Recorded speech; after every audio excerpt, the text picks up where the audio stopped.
बढ़ाएं अपना कदम सक्सेस की ओर मार्गदर्शन कोचिंग इंस्टीट्यूट के साथ। मार्गदर्शन कोचिंग इंस्टीट्यूट बिहार में एकमात्र कोचिंग संस्थान IIT JEE and medical entrance exam के लिए।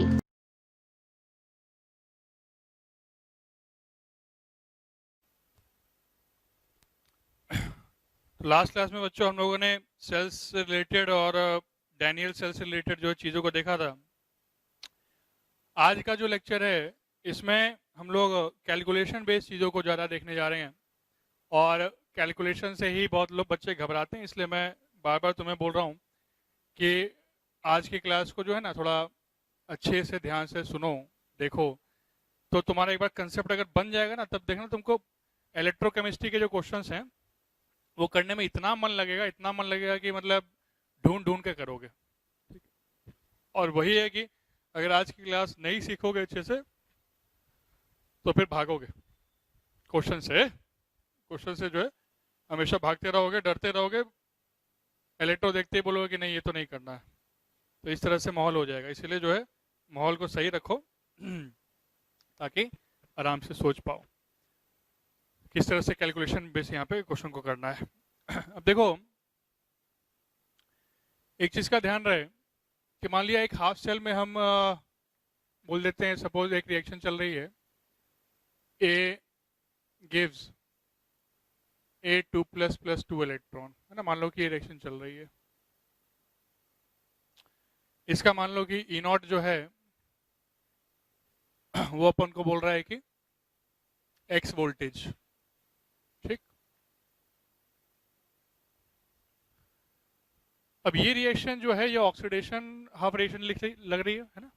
E0 का मतलब क्या हुआ? E0 का मतलब यही हुआ कि E0 of A bye A2+। तो अगर मैं इस रिएक्शन को रिवर्स कर देता हूं बेटा, अगर मैं इस रिएक्शन को रिवर्स कर दूं तो ऑक्सीडेशन की बजाय ये क्या बन जाएगा? ये रिडक्शन हाफ सेल बन जाएगा।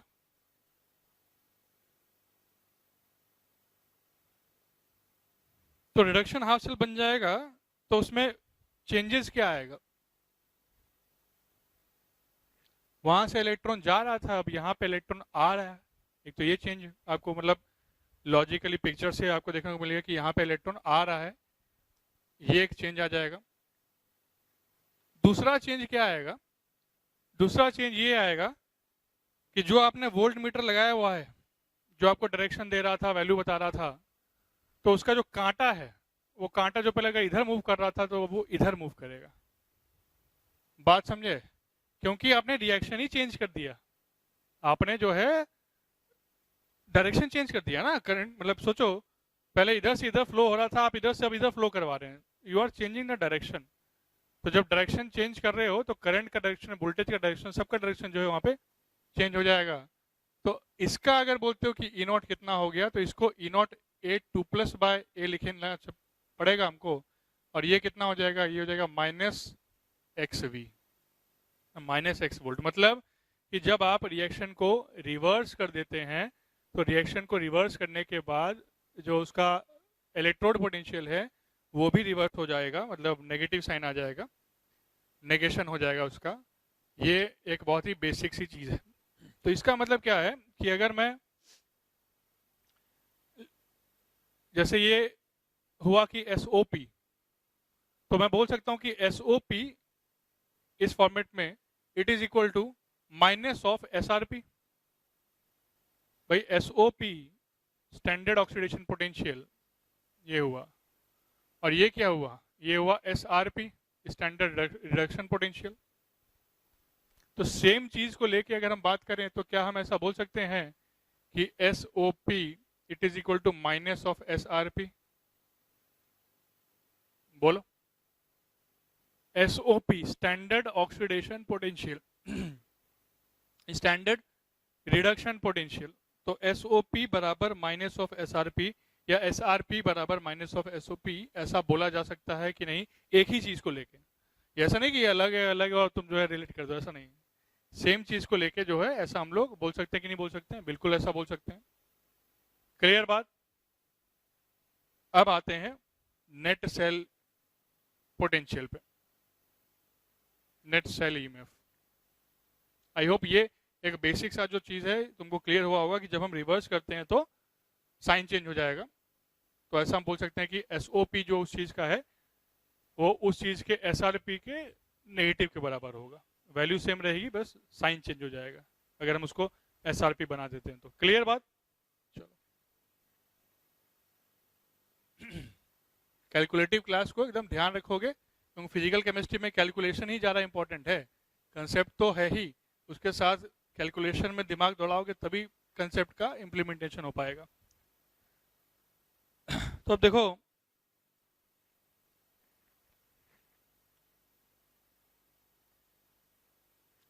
नेट सेल ईएमएफ, इसकी बात हम लोग जो है करने जा रहे हैं।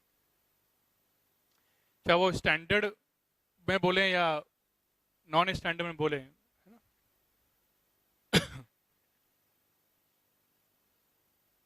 तो ई सेल जो होता है it is equal to E OP plus E RP.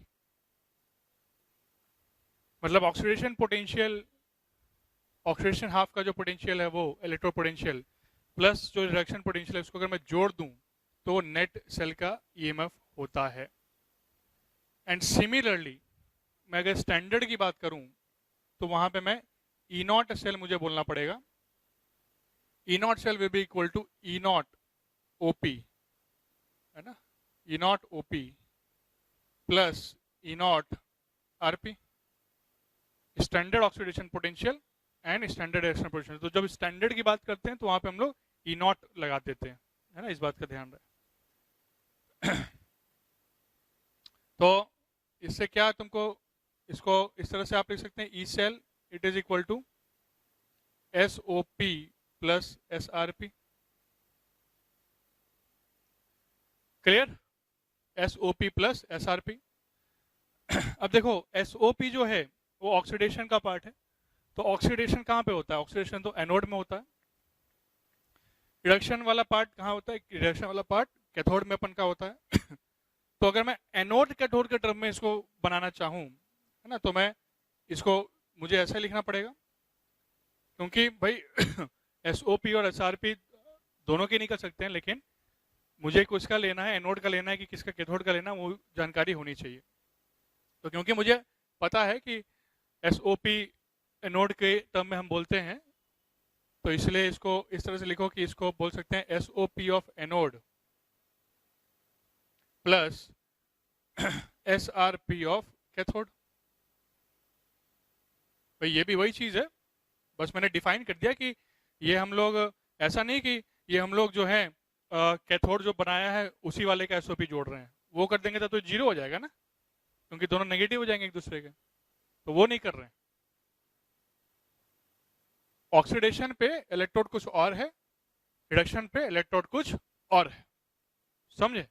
तो यहाँ पे बराबर नहीं। अभी बराबर वाला केस हमने लिया था जिससे कि मैं बता रहा था कि अगर रिवर्स कर दोगे सेम चीज को तो नेगेटिव हो जाएगा, बट अभी हमने तो बराबर की बात नहीं की है। अभी हमारे पास कुछ ऑक्सीडेशन में है, कुछ रिडक्शन में है, और मान लो कि दोनों अलग अलग है, और दोनों अलग अलग है तो मैं ऐसा जोड़ के उसको लिख सकता हूँ। तो एसओपी प्लस एसआरपी लिख सकता हूँ। लेकिन एसओपी जो लिख रहे हैं ये एनोड वाला जो है उसी का एसओपी की बात कर रहे हैं, और एसआरपी जो लिख रहे हैं वो कैथोड वाला जो उसी की बात कर रहे हैं। अब कभी कभी क्या होगा, कभी कभी जो है ये तो तुम हमने लिख दिया कि एनोड का जो स्टैंडर्ड पोटेंशियल है वो ले लो और कैथोड का ले लो रिडक्शन पोटेंशियल। लेकिन कभी कभी क्वेश्चन आपको देगा तो मान लिया कि वो सिर्फ दोनों का रिडक्शन पोटेंशियल दे दिया, एनोड वाला जो इलेक्ट्रोड तुम्हारे पास लगा हुआ है उसका भी रिडक्शन पोटेंशियल ही दे दिया, और कैथोड पे जो लगा हुआ है उसका भी रिडक्शन पोटेंशियल ही दे दिया। दोनों का ही क्या दे दिया? रिडक्शन पोटेंशियल ही दे दिया।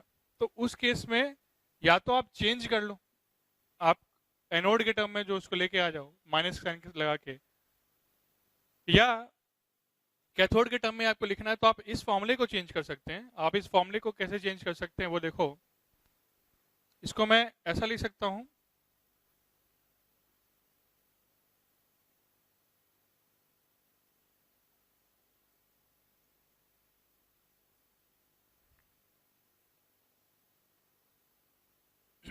इसको मैं इस तरह से लिख सकता हूं कि minus of SRP of cathode, sorry anode, SRP कर दिया तो ये क्या हो गया, माइनस SRP बोल रहे हैं, anode plus SRP of cathode. बोलो भाई, तुम जिंक और कॉपर वाला सिस्टम ले लो ना। मान लो कि जिंक और कॉपर वाला सिस्टम मैं ले रहा हूं तो सिस्टम सेल जो है मान लो कि ये है Zn/Zn2+ और उसके बाद Cu2+/Cu। इस तरह से ये सेल का रिप्रेजेंटेशन हुआ। मैं तुम्हें सिखाऊंगा अभी कि कैसे रिप्रेजेंट करते हैं। अभी मैं डायरेक्टली लिख दिया हूं तो उसको देख भी लो। ये जो डबल वर्टिकल लाइन है ना, ये सॉल्ट ब्रिज को रिप्रेजेंट करता है। और बाकी ये तो मैंने सिखाया हुआ है तुमको, half cell potential, half cell potential. तो Zn से Zn2+ बनता है, Cu2+ से Cu बनता है। तो इसका अगर मैं ई सेल लिखूंगा तो ई सेल कैसे लिखाएगा? ई सेल लिखाएगा कि इसका ऑक्सीडेशन पोटेंशियल मतलब E of Zn/Zn2+ plus E of Cu2+/Cu। समझ गए? वो चीज लिखा हुआ है, एकदम कंपेयर करो। फिर सिमिलरली E0 सेल अगर मैं बोलूंगा तो मुझे ऐसे बोलना पड़ेगा, E0 of Zn/Zn2+ plus E0 of Cu2+/Cu। देखो उसी चीज को हमने इस फॉर्मेट में लिख दिया। क्लियर?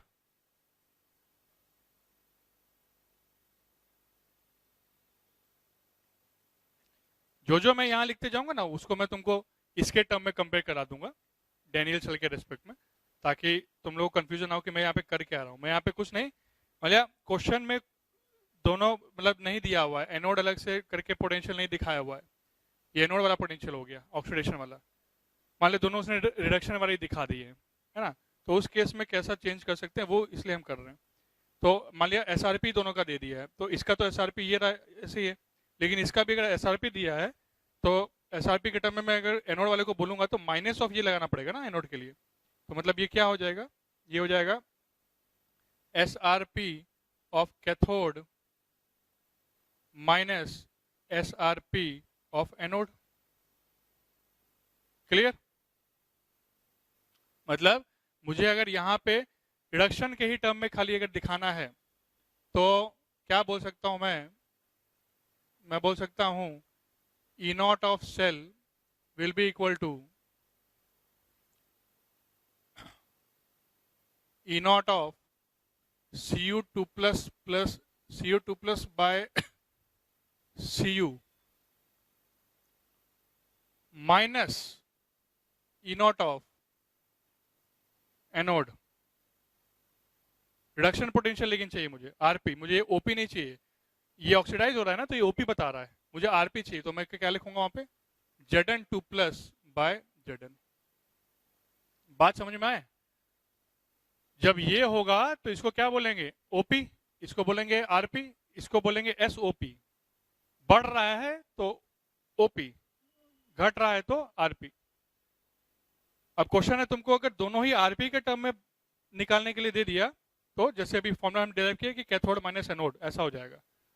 तो कैथोड तो यही अपना यही है, माइनस एनोड, एनोड बोलेंगे, लेकिन यहाँ पे इसको चेंज करना पड़ेगा तुमको, मतलब इसको रिड्यूस करते हुए दिखाना पड़ेगा, तब ऐसा होगा। अदरवाइज क्या होगा कि दोनों ऑक्सीडेशन है रिडक्शन तब तो सीधे जुड़ जाएगा। तो यहाँ पे तुमको अगर माइनस SRP के टर्म में दिखाना है तो यहाँ पे चेंज करना पड़ेगा, this should be Zn2+/Zn। I hope एक पॉइंट क्लियर हो गया। सिमिलरली मैं इसको मान लो दोनों रिडक्शन के टर्म में नहीं, दोनों मुझको ऑक्सीडेशन के टर्म में मान लो कि दे दिया है ना, एसओपी के टर्म में दे दिया है। तो एसओपी के टर्म में अगर दिया तो ये तो एसओपी है, इसको तो ऐसे ही छोड़ सकते हैं अपन, इसको चेंज करना पड़ेगा। तो इसको फर्दर क्या लिख सकता हूं? एसओपी एनोड और इसको अगर एसओपी के टर्म में चेंज करोगे तो माइनस बन जाएगा, माइनस एसओपी कैथोड। इस तरह से ये चीज बन जाएगा। मतलब अगर मैं यहाँ पे दोनों में ऑक्सीडेशन के टर्म में बोलना चाहता हूँ, ओपी के टर्म में बोलना चाहता हूँ, तो इसी डैनियल सेल को ऐसा बोल सकते हैं कि E naught of cell it is equal to E naught of cell it is equal to SOP of anode, मतलब E naught Z by Zn2 plus. इस तरह से दिखाना पड़ेगा, एसओपी करते हुए दिखाना पड़ेगा ना, ऑक्सीडेशन करते हुए दिखाना पड़ेगा। और minus E naught of cathode का ऑक्सीडेशन करते हुए, ये तो रिड्यूस करते हुए आ रहा है, इसका ऑक्सीडेशन करते दिखाओगे तो कैसा लिखेगा, Cu by Cu2 plus. I hope ये क्लियर हो गया होगा। ई सेल जो है या ई नॉट सेल जो है वो SOP प्लस SRP है, SOP एनोड का, SRP कैथोड का। लेकिन अगर सवाल में तुमको ऐसा दिया कि दोनों ही, मान लिया कि रिड्यूसिंग वाला दे दिया, रिडक्शन पोटेंशियल दे दिया, या दोनों ही ऑक्सीडेशन पोटेंशियल दे दिया, तब तुमको क्या करना है कि जब दोनों SRP है, रिडक्शन पोटेंशियल है, तो कैथोड का रिडक्शन पोटेंशियल माइनस एनोड का रिडक्शन पोटेंशियल, ये करना है ना, ये। और अगर दोनों का ऑक्सीडेशन पोटेंशियल दे दिया, मतलब इस तरह से अगर दे दिया, तो उस वक्त क्या करना है, उस वक्त एनोड माइनस कैथोड कर देना है। क्लियर? अब जिस बच्चे को ये पता है कि भाई सेम ही चीज का अगर एसओपी बोलता हूं तो एसआरपी में उसका वो माइनस हो जाता है, तो उसको कोई कंफ्यूजन नहीं होगा, वो नॉर्मल इस तरीके से भी जाएगा, तो भी कुछ भी दिया हो उसको कन्वर्ट करके फिर यहाँ पे अपना वैल्यू तुम चेंज कर सकते हो, कोई दिक्कत नहीं आएगी। लेकिन जिसको इतना दिमाग नहीं लगता है, वो क्या करना कि वो ये सब फॉर्मूले रट लेना कि भाई रिडक्शन के टर्म में अगर दिया होगा, मतलब ये भी रिड्यूस हो रहा है, ये भी रिड्यूस हो रहा है, इसका डेटा अगर दिया है तो कैथोड माइनस एनोड लगा दूंगा। अगर दोनों ऑक्सीडाइज करते हुए डेटा मेरे को दिया हुआ है तो एनोड माइनस कैथोड लगा दूंगा। क्लियर? एकदम बेसिक सी चीज है, और एग्जांपल के साथ मैंने बता दिया तो आपको एकदम आई थिंक जो है क्लियर हो जाना चाहिए। ठीक है, अब सेल रिप्रेजेंटेशन जो है उसको देखो। सेल रिप्रेजेंटेशन का जो तरीका होता है, जैसे हमने यहाँ पे सेल रिप्रेजेंट कर दिया, तो ये तो एग्जाम्पल दे रहे थे इसलिए हमने कर दिया लेकिन किस तरीके से रिप्रेजेंट करते हैं, क्या क्या रूल्स है, उसको थोड़ा सा लिखवा भी देते हैं, है ना। इसको आई होप नोट कर लिया होगा तुम लोगों ने।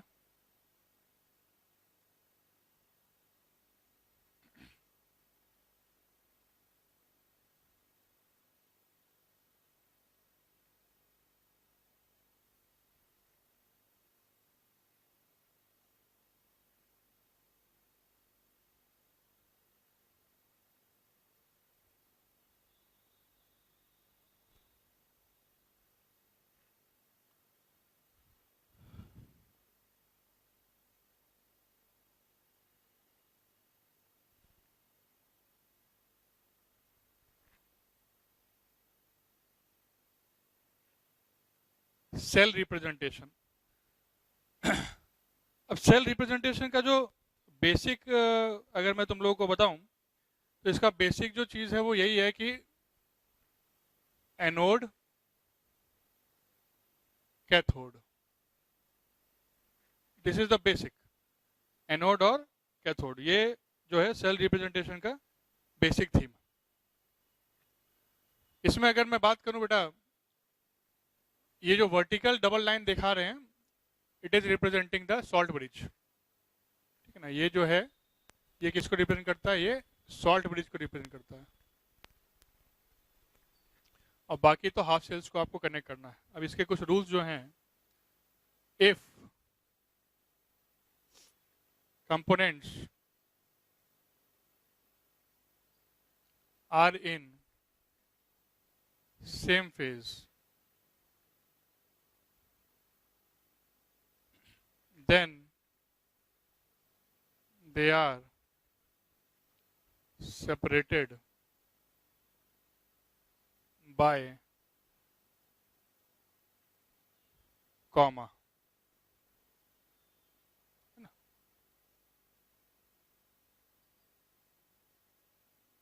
then they are separated by comma. For example,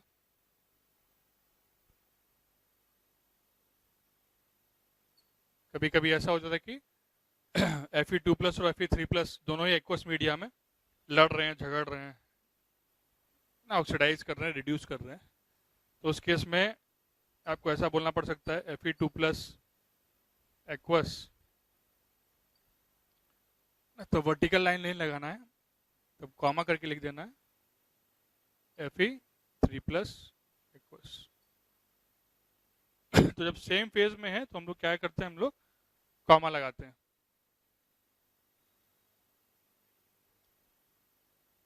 if components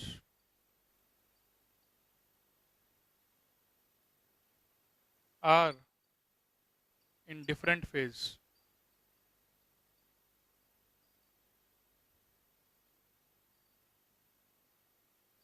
then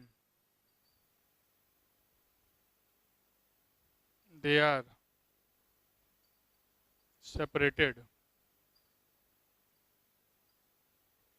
by vertical line। लो इस तरह से, ये तो अपन देख ही रहे हैं, जैसे यूज किया था अभी हमने example Zn solid by Zn2+ aqueous। Clear. फिर कभी कभी कंसंट्रेशन वगैरह भी आपको साथ में लेके चलना पड़ेगा। along with the components we may write the concentration pressure also। ये समझ गए, लिख लिया, आराम से लिख लो।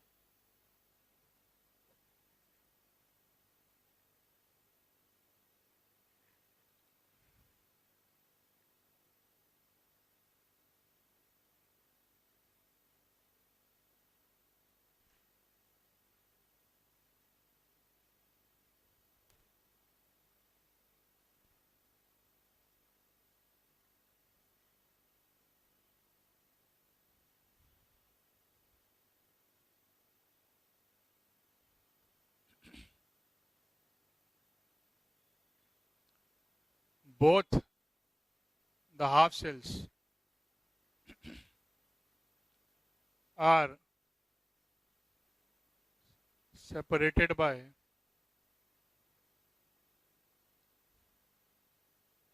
double vertical line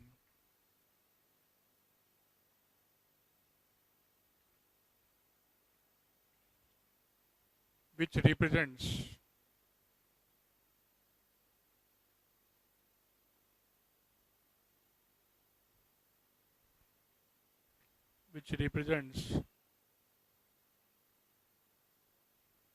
salt bridge।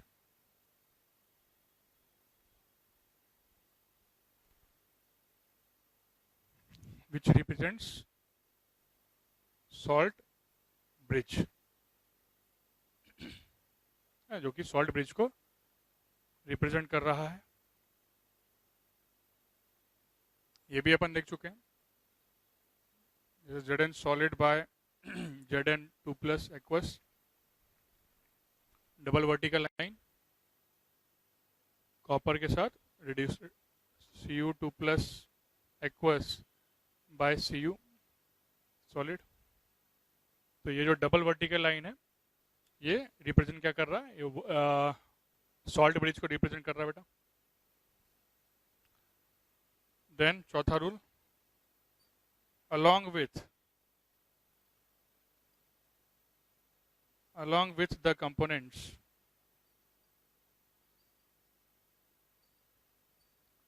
concentration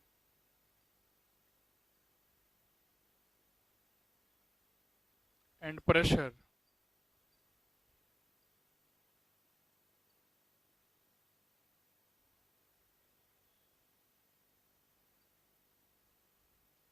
may be written।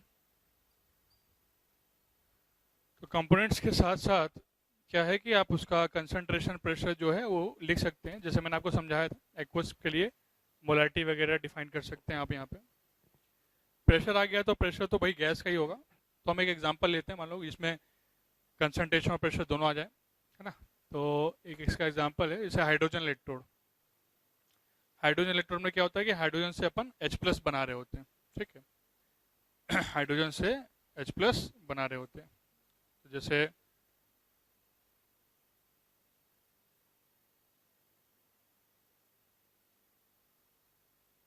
इस तरह से वहाँ लिख सकते हैं अपन कि सपोज रिएक्शन अगर हम पहले लिखें कि half H2 gives H+ plus electron. तो ये गैस हो गया और ये एक्वा सॉल्यूशन हो गया, है ना। तो इसका कुछ प्रेशर होगा और इसका कुछ कंसंट्रेशन होगा। तो इसके जो हम लोग सेल रिप्रेजेंट करेंगे, है ना, तो इसको इस तरह से दिखाना पड़ेगा कि H2 गैस और इसका प्रेशर होगा, मान लो कुछ, है ना, मान लो 1 बार प्रेशर दे देगा। और ये एक्वस है तो बाय लगाओगे, H+ एक्वस, इसका कुछ कंसंट्रेशन मान लो कि दे देगा 0.1 मोलर, ठीक है। तो इस तरह से आपको रिप्रेजेंट करना पड़ सकता है। हालांकि हाइड्रोजन इलेक्ट्रोड में प्लैटिनम जो है वो यूज़ करते हैं, तो बहुत जगह आप जो है पीटी देखोगे, जैसे हाफ H2 इलेक्ट्रॉन यहाँ से जा रहा है ना, तो इलेक्ट्रॉन जो है जाएगा, तो जाएगा कहाँ से, प्लैटिनम जो इलेक्ट्रोड होगा वहीं से जाता है। तो कभी कभी आप इसको वहाँ पे देखो कि बुक्स वगैरह में पीटी जो कि सॉलिड है, इलेक्ट्रोड की तरह जो काम कर रहा है वो दिखाई देगा। बट पीटी नहीं भी लगाओगे तो कोई दिक्कत नहीं है बेटा, ठीक है ना, क्योंकि रिएक्शन तो H2 और H+ की वहाँ पे चल रही है। रिएक्शन मैंने लिख दिया तुम्हें। हमने इसलिए हाइड्रोजन इलेक्ट्रोड का एग्जांपल ले लिया क्योंकि मुझे कंसंट्रेशन और प्रेशर दोनों दिखाना था। इनमें तो खाली कंसंट्रेशन आ रहा है ना, इसमें लेकिन क्या होगा, प्रेशर भी आ गया, ठीक है।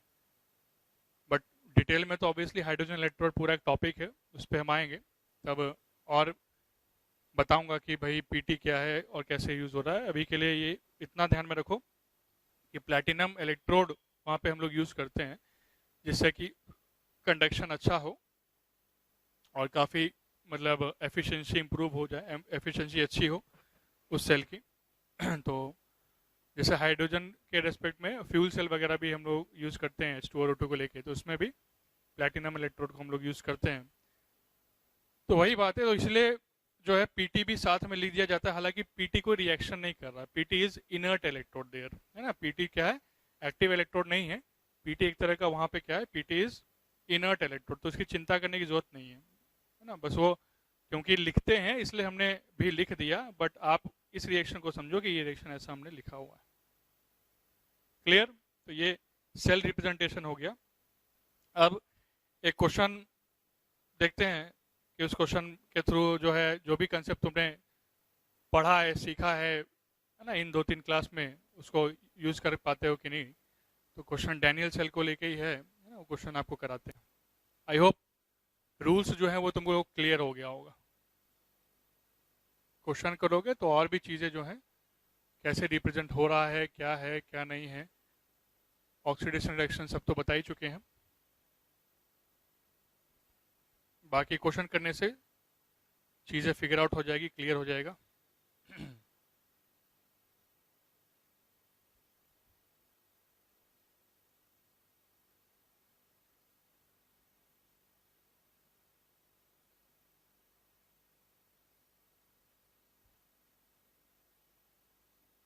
एक क्वेश्चन देखो,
तो देखो ये एक सेल तुम्हें दे दिया है और बोल रहा है कि इसका कुछ पोटेंशियल आपको बता दिया, ए के रेस्पेक्ट में जो पोटेंशियल है, बी का भी कुछ पोटेंशियल आपको बता दिया, और फिर पूछ रहा है कि नेट जो सेल का ईएमएफ है उसको कैलकुलेट करना है, और नेट सेल रिएक्शन जो है वो भी बतानी है, और क्यू की वैल्यू बतानी है ना, रिएक्शन कोएफिशिएंट की वैल्यू बतानी है। तो अगर नेट सेल रिएक्शन निकाल दोगे तब तो क्यू का एक्सप्रेशन आ जाएगा, और क्यू का एक्सप्रेशन आ जाएगा तो बिल्कुल फिर वैल्यू पुट करके क्यू की वैल्यू अपन निकाल सकते हैं। पहले बात कर लेते हैं ई नॉट सेल निकालने की। काफ़ी सरल सवाल है, अगर दिमाग दौड़ाओगे तो बहुत जल्दी जल्दी जो है आंसर निकाल लोगे। एक बार ट्राई करके देखो।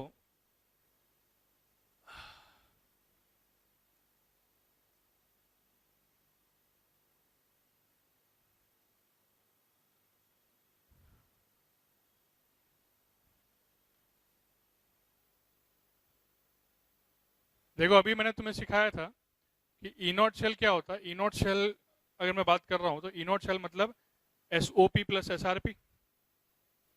अब SOP का मतलब तो यही है A/A3 प्लस।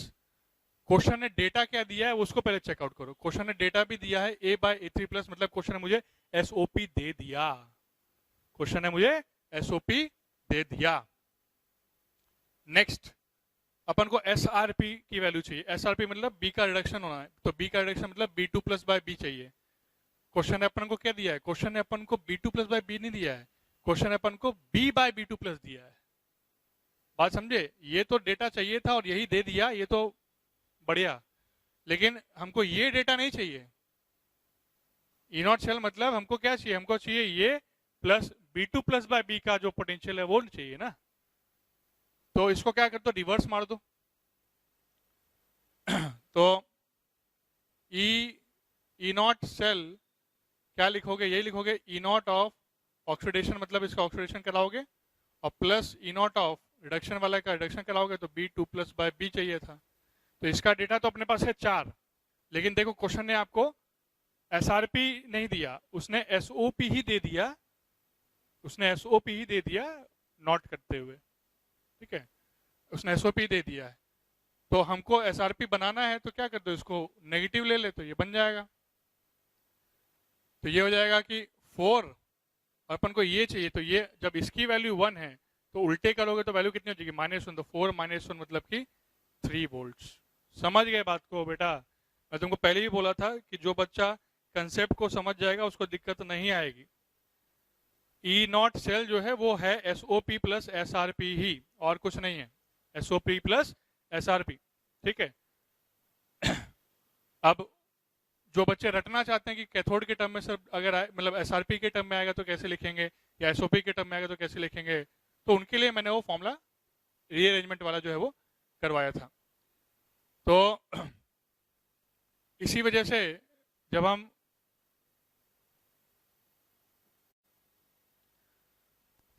तो 3 वोल्ट्स जो है यहाँ पे जो है आ जाएगा क्योंकि यहाँ पे मुझे क्या चाहिए था? यहाँ पे चाहिए था मुझे बेटा SRP, ठीक है ना। अब ऐसा नहीं है कि जो मैंने फॉर्मूला अरेंज किया तो उससे आंसर नहीं आएगा, आंसर उससे भी आएगा। अब वो रटने के लिए मैंने जो है तुम लोगों को बताया कि ऐसा आप याद कर लो कि कैथोड है तो अगर मतलब रिडक्शन के टर्म में करना है तो कैथोड माइनस एनोड, ऑक्सीडेशन के टर्म में करना है तो एनोड माइनस कैथोड, ठीक है। अगर आप वैसे जाना चाहते हो तो आप वैसे भी देखो, वैसे भी आंसर आएगा। ई नॉट सेल अगर वैसे जाना चाहते हो तो यही करोगे ना कि एनोड माइनस कैथोड ऑक्सीडेशन के टर्म में, ठीक है। तो ई नॉट ऑफ ऑक्सीडेशन के टर्म में एनोड माइनस कैथोड, तो ऑक्सीडेशन ये तो यही है कि EA बाई E3 प्लस, तो E not A by A3 plus anode minus cathode, तो एनोड का ऑक्सीडेशन तो दिया ही हुआ है, और माइनस कैथोड कैथोड वाले का ऑक्सीडेशन, उसका ऑक्सीडेशन का ही डेटा दिया हुआ है, दोनों ऑक्सीडेशन का ही डेटा दिया हुआ है। तो E not B by B2 plus, वही बात आ जाएगी, एक ही बात, चाहे ऐसे जाओ चाहे ऐसे जाओ। ये भी क्या होगा, 4 - 1 ही हो रहा है ना, कितना हो गया 3 वोल्ट्स। आप एसआरपी से भी जाओगे तब भी वही आएगा बेटा, एसआरपी से जाओगे तब भी आपको वही देखने को मिलेगा, है ना। तो इसीलिए बोल रहा हूँ कि आप कहीं से भी जाओ, एसआरपी से जाओगे तो एसआरपी से जाएंगे तो क्या, कैथोड माइनस एनोड, तो कैथोड माइनस एनोड करोगे एसआरपी, तो ये एसआरपी का डेटा है क्या, नहीं तो ऑक्सीडेशन का डेटा, तो यहाँ लिखोगे -1, तो -1, और ये भी ऑक्सीडेशन का डेटा, तो -1 माइनस ऑफ -4, ये हो जाएगा -1 माइनस ऑफ -4, मतलब कि प्लस बन जाएगा 4, तो 4 - 1 मतलब कि 3 हो जाएगा, डेटा वहाँ हो जाएगा। तो इसीलिए बोल रहा हूँ कि कहीं से भी जाओगे आपको कौन सा मिलेगा, बट मेरा जो सलाह है वो तुम लोगों को यही रहेगा, क्योंकि बुक्स वगैरह में बच्चे जनरली देख लेते हैं फॉर्मूला कि सर कैथोड माइनस एनोड लिखा है, एनोड माइनस कैथोड लिखा हुआ है, लेकिन जो मेरा एक्सपीरियंस है और जो मेरा रिकमेंडेशन है तुम लोगों को कि किस तरह से क्वेश्चन को करना चाहिए, तो वो है ये। क्योंकि इसको याद रखोगे कि भाई एसओपी एसआरपी है क्या, ऑक्सीडेशन होता है तो एसओपी, रिडक्शन होता है तो एसआरपी, इसका डेटा चाहिए। अब क्वेश्चन में कुछ और दिया है तो उसको घुमा लेना वहाँ पे, उसको घुमा के जो है काम खत्म करो वहाँ पे, तो उसको घुमा लो आराम से, कोई दिक्कत नहीं आएगा। तो पहला पार्ट अपना क्लियर हो गया, पहला पार्ट जो था वो कितना हो गया बेटा, पहला पार्ट हो गया अपना 3 वोल्ट्स। नेक्स्ट पार्ट निकालते हैं कि net cell reaction, net cell reaction क्या होगा इसका। तो नेट सेल रिएक्शन के लिए सबसे पहले तो भाई हाफ सेल रिएक्शन जो है वो लिखा जाता है। तो सबसे पहले मैं, है ना, एनोड वाले का लिखता हूं।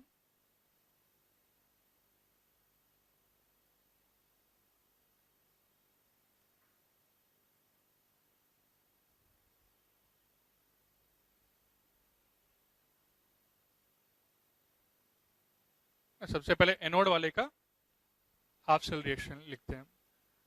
तो एनोड वाले का जब आप हाफ सेल रिएक्शन लिखोगे तो क्या दिख रहा है, वो दिख रहा है कि ए से A3+ बनाना है ना, तो ये हो जाएगा A gives A3+ plus 3 electrons. देखो ध्यान से, अरे A से A3+ बनाना है ना, तो एनोड पे ये हो गया। कैथोड पे आओ,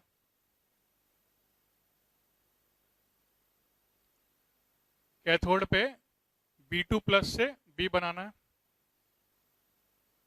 तो B2+ और +2 इलेक्ट्रॉन कर दोगे तो क्या बन जाएगा, B बन जाएगा ना, B2+ +2 इलेक्ट्रॉन कर दोगे तो B बन जाएगा।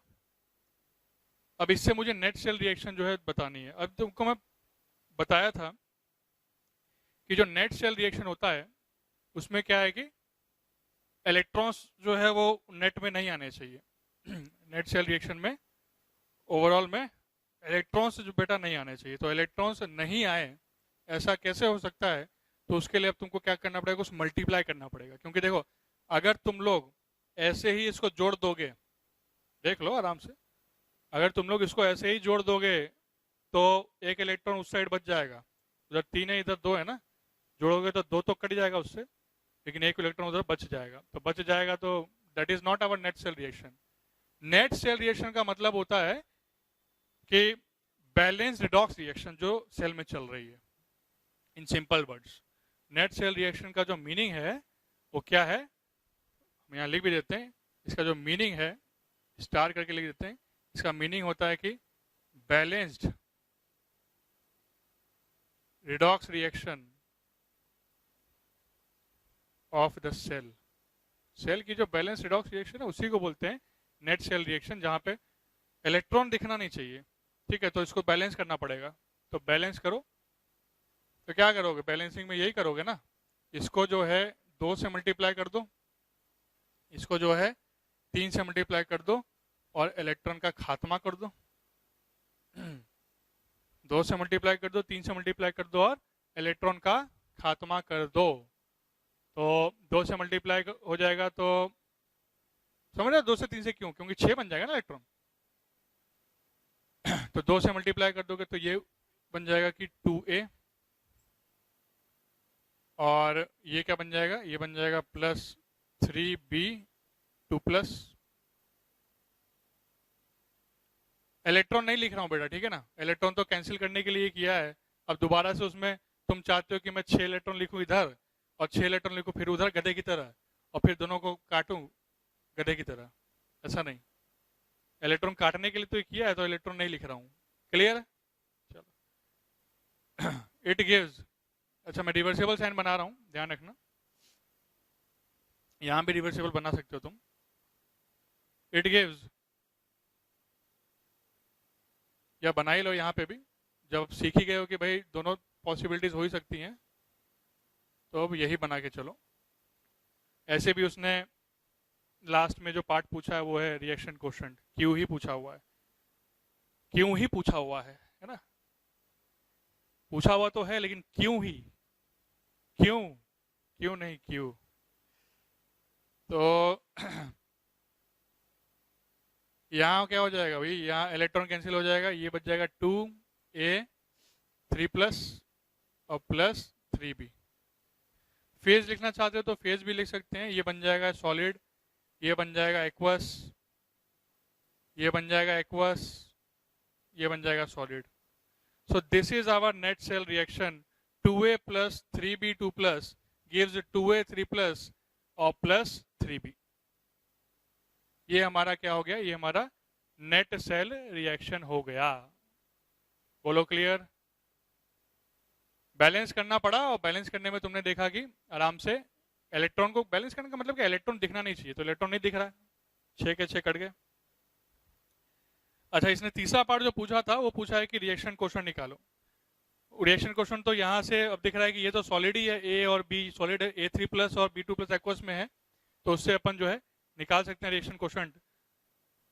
तो रिएक्शन क्वेश्चन जो है यहाँ पे मैं सॉल्व कर देता हूँ वहीं से। तो रिएक्शन क्वेश्चन के लिए इसका जो क्यू बोलोगे, क्योंकि रिएक्शन क्वेश्चन वगैरह जो है नेट सेल रिएक्शन से ही बोलते हैं, तो क्यू क्या बोला जाएगा भाई, वो तो सॉलिड, सॉलिड को भाड़ में जान दे। क्यू जो है वो हो जाएगा कि ए का जो A3+ का जो कंसंट्रेशन है उसका होल पावर 2 डिवाइडेड बाय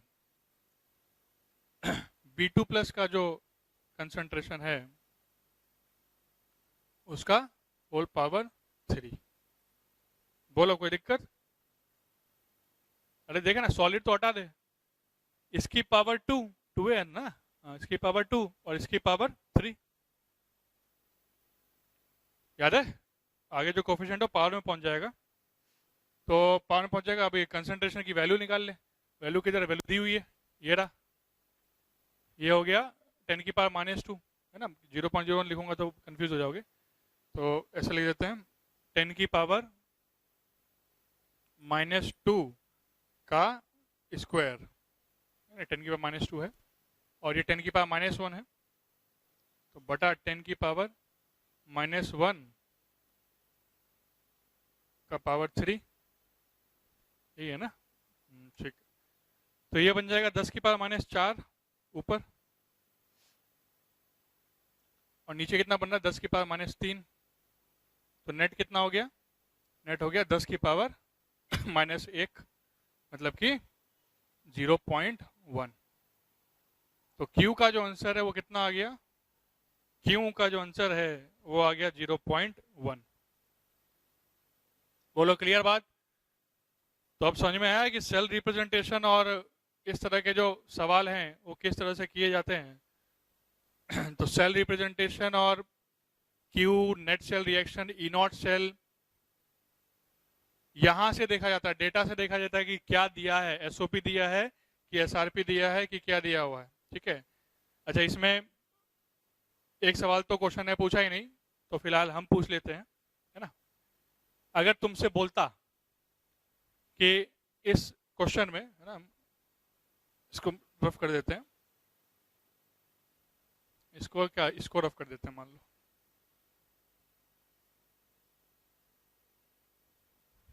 अगर तुमसे बोलता कि इस क्वेश्चन में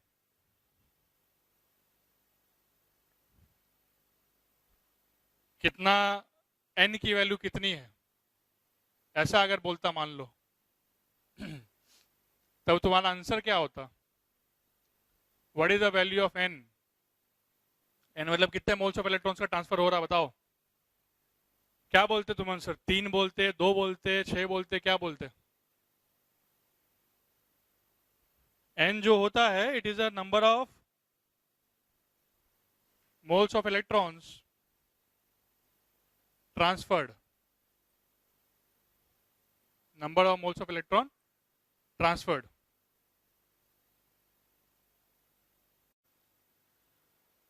तो अगर जैसे मान लिया पूछ लिया कि n कितना है ना, इसकी बात हम लोग कर रहे थे, तो n जो है हमेशा n number of electron transferred की अगर बात करें बेटा, तो नेट जो सेल रिएक्शन है, रिडॉक्स रिएक्शन, उसमें कितना गया या आया, कितना इलेक्ट्रॉन गया आया, आदान प्रदान कितने का हुआ, उसको n बोलते हैं। इस बात का ध्यान रखें।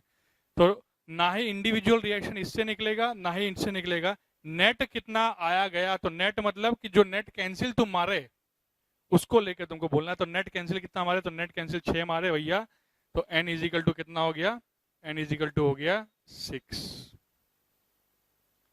n इजिकल टू कितना हो गया, n इजिकल टू हो गया 6, है ना। तो पूछा नहीं क्वेश्चन में, लेकिन हमने जस्ट पूछ लिया क्योंकि आगे आपको कंसेप्ट जो क्वेश्चन करोगे तो उसमें ये निकालना पड़ेगा, देखना पड़ सकता है। अब एक चीज और देखो कि ई सेल तो है ही डेल्टा जी को लेके भी जो है कुछ कुछ कंसेप्ट जो है वो बनाए हुए हैं। डेल्टा जी आपने पढ़ा है थर्मोडायनेमिक्स में, गिब्स फ्री एनर्जी, तो उस पर थोड़ा सा डिस्कशन करते हैं और फिर बाकी क्वेश्चन वगैरह नेक्स्ट क्लास में उठाते हैं।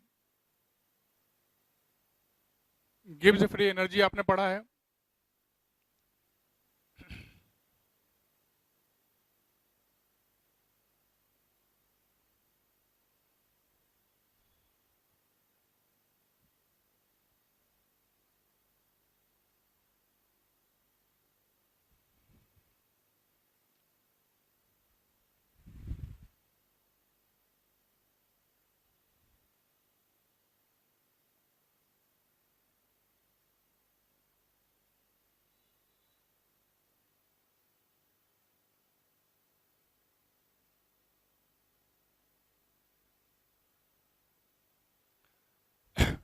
गिब्स फ्री एनर्जी का जो यूज है हमने थर्मोडायनेमिक्स में किया था।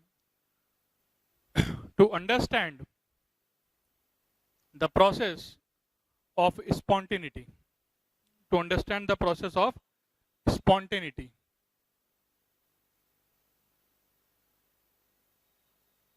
स्पॉन्टेनियस जो प्रोसेस होता है तो उसका डेल्टा जी क्या होता है, उसका डेल्टा जी होता है बेटा नेगेटिव। स्पॉन्टेनियस प्रोसेस का डेल्टा जी क्या होता है, नेगेटिव होता है। और तुमने गिब्स फ्री एनर्जी में एक फॉर्मूला भी वहां पढ़ा था कि delta G it is equal to minus N F E. E का मतलब क्या है, ई का मतलब है ई सेल। अब इस फॉर्मूले जो तुमने पढ़ा था थर्मो में, उसका हम लोग यहाँ पे यूज करने जा रहे हैं। एन तो number of moles of electron हो गया, ई सेल मतलब ईएमएफ ऑफ द सेल हो गया, एफ मतलब क्या है एफ मतलब है कि फैराडे, फैराडे यूनिट्स। और 1 फैराडे यूनिट जो होता है बेटा वो किसके बराबर होता है, 1 फैराडे यूनिट होता है 96500 coulomb.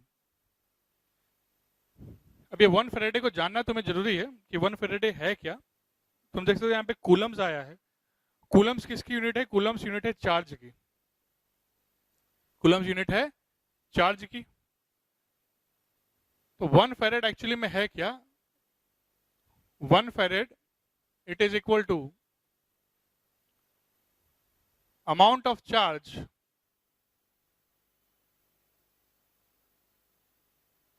On 1 mole of electron. तो 1 मोल ऑफ इलेक्ट्रॉन पे जितना चार्ज होता है उसको बोलते हैं 1 फैराड। आप इस वैल्यू को डिराइव भी कर सकते हैं, अप्रोक्सीमेटली आएगा इसके। जैसे आपको पता है कि इलेक्ट्रॉन के ऊपर चार्ज कितना है, इलेक्ट्रॉन के ऊपर चार्ज होता है कि 1.602 इंटू 10 की पावर -19 कूलम, ऐसा होता है। इनटू, एक मोल मैं बोल रहा हूँ मतलब कि कितना हो गया 6.022 इंटू 10 की पावर 23। तो जब ये मल्टीप्लाई करोगे तो उसके बराबर आ जाएगा, है ना। हम निकाल भी लेते हैं कि कितना आएगा, देखो कैलकुलेटर से बता देते हैं तुम लोगों को।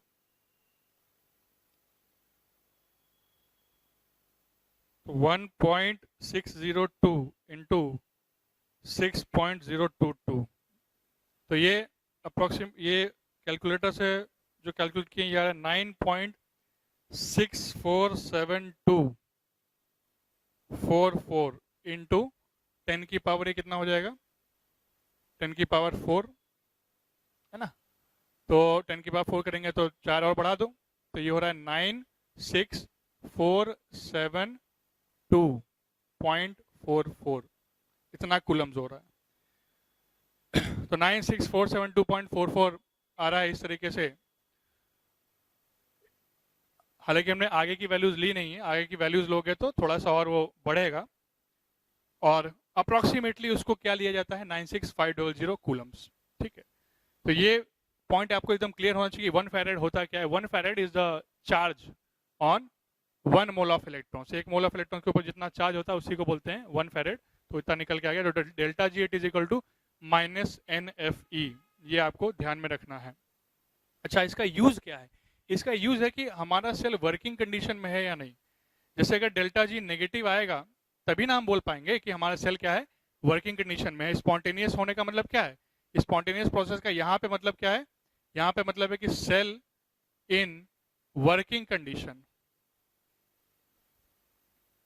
Cell in working condition, cell चालू है, सेल इन वर्किंग कंडीशन। अब देखो 1 फैरेड के बारे में आपको मैंने डिराइव भी करके बता दिया कि उतना ही होता है। हम लोग ये वैल्यू लेते हैं अप्रोक्सीमेटली कैलकुलेशन में। अब सेल इन वर्किंग कंडीशन का मतलब समझो कि डेल्टा जी तो हो नेगेटिव और डेल्टा जी क्या है -NFE है। इसका मतलब क्या हुआ कि अगर इसको नेगेटिव होना है और ये -NFE है तो ई सेल को क्या होना चाहिए, ई सेल को क्या होना चाहिए बेटा, पॉजिटिव होना चाहिए। This is another condition of spontaneous process. मतलब सेल वर्किंग कंडीशन तभी होगा जब जो वोल्टेज होगा, EMF ऑफ द सेल होगा, वो क्या होगा, पॉजिटिव होगा। Similarly at standard conditions, at standard conditions, at standard conditions क्या आप लिख सकते हैं, delta G not it is equal to -NF E not of cell. इस तरह से आप लिख सकते हैं फॉर स्टैंडर्ड कंडीशंस। तो गिब्स फ्री एनर्जी हमने आज इंट्रोड्यूस किया। इसके बेस पे सवाल कैसे बनाए जाते हैं इसको नेक्स्ट क्लास में हम लोग देखेंगे। आज के लिए जो जो हमने डिस्कस किया, न्यूमेरिकल में जो जो स्टार्ट किया, उस पर थोड़ा सा वर्क करना, समझने का कि कैसे हमने सेल रिप्रेजेंटेशन से SRP SOP को पहले रिलेट किया, नेट रिएक्शन निकाला, N की वैल्यू कैसे जज करते हैं, है ना। स्पॉन्टेनियस प्रोसेस जो है उसमें डेल्टा जी और ई सेल की कंडीशन क्या है, 1 फैरेड का मतलब क्या होता है, इन सभी को बार बार जो है रिवाइज करो।